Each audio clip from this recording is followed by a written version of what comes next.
G'day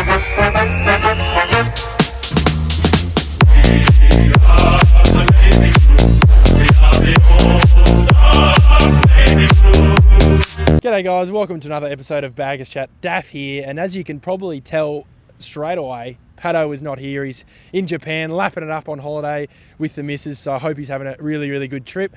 Luckily enough, I'm here at Icon Park on a beautiful sunny Friday morning here, and it was really good to see the full list in action today. Obviously, the last time we did a video, there was only the first to 4 year players. There was no Cripps, there was no Mackay, and we weren't in lawn for their training camp, so we weren't able to see how they were tracking. So today it was good to see the full list in action, and what caught my eye today was Elijah Hollands and how he stood out at training. Obviously, it was announced that he and Will White were the two nominated train-on players. We've got one more list spot. We spoke about that in our last video. If you haven't checked that out, I would check that out.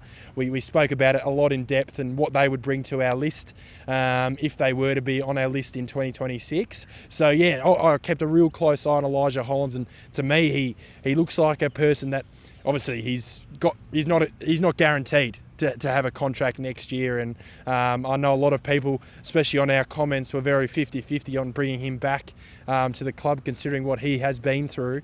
But by the looks of it at training, he was a clear standout. Obviously, I don't think the talent was ever the issue with Elijah. I think the off-field stuff was, and by the sounds of it, he's looking really good. And Ash Hansen was on 3AW earlier in the week talking about his time trial time. He came second in the time trial, which shows that he's first of all fit, and then today he was showcasing his talent. I thought he was probably the clear standout for mine, obviously apart from the obvious, Sam Walshes and Wiederings and Cripps and guys like that, but he was a clear standout for me.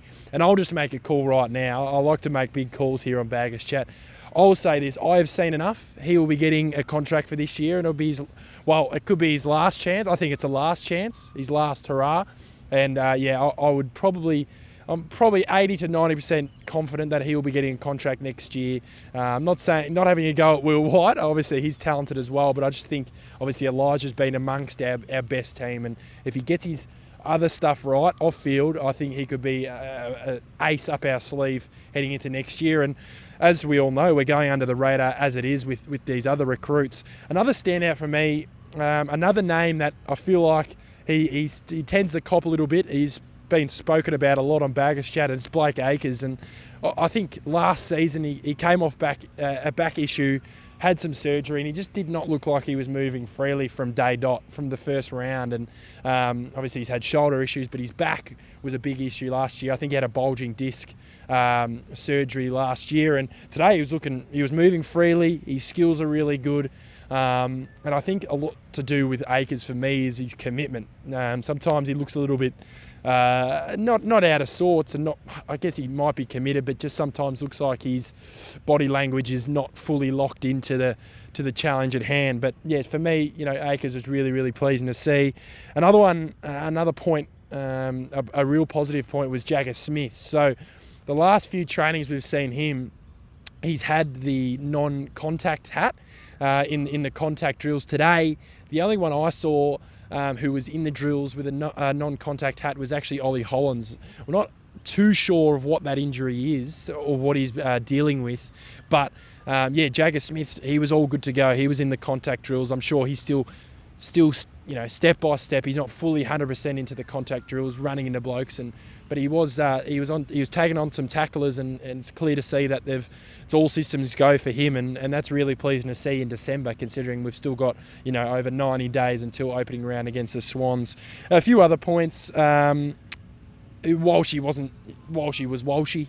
Another standout. I think if we get 20 to 22 games out of him, it'd be solid. I think he'll be top 5 in the Brownlow for me. I think if he plays 20 to 22 games, obviously we've got some handy players in Cripps and other guys in there that might take votes off him, but I think if we get a solid 20 games out of Sam Walsh, I think he's going to be, obviously he already is a star of the competition, but I think he's going to take that next step once again.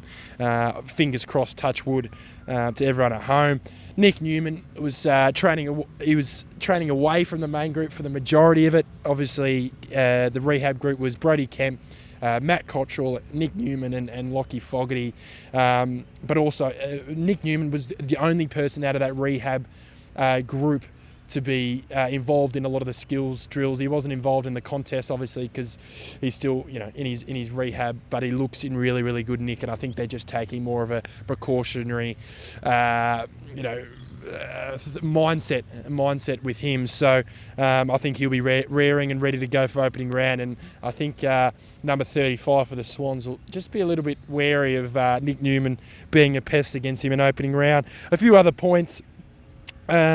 I've got Cripper was training fully, but he was in a lot of the light drills. He wasn't in much of the contest stuff. He was fine. I just think they're just managing him, obviously. In typical Baggers Chat form, me and Pato would probably say he's getting ready for September footy, but he's too good of a player to be killing himself in December. So he's just slowing himself into it.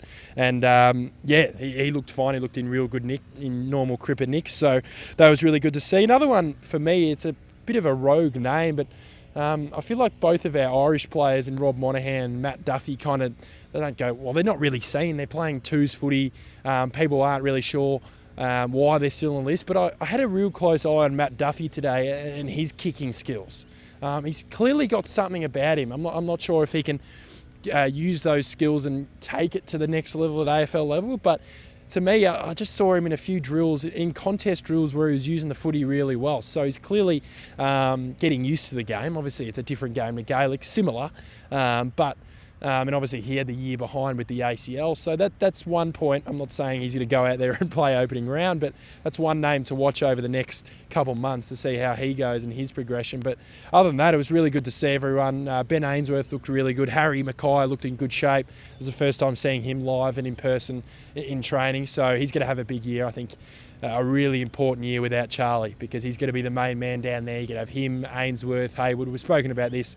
It's going to be a very different forward line. And by the sounds of things and by the looks of things, Hudson O'Keefe is going to play more of a role up forward this season. Obviously, he might play as a second ruck. So that opens up for Harry to just play full-time up forward, play that high half forward role. Sometimes we see him, and then let the others work down there. But other than that, it was really good to see everyone down at training. But next week, one more open training. I unfortunately won't be there, but Pato will be covering me, so we'll be switching spots for next week. But other than that, make sure you like, comment and subscribe. Follow us on all of our social media channels, and we'll be back next week for another episode.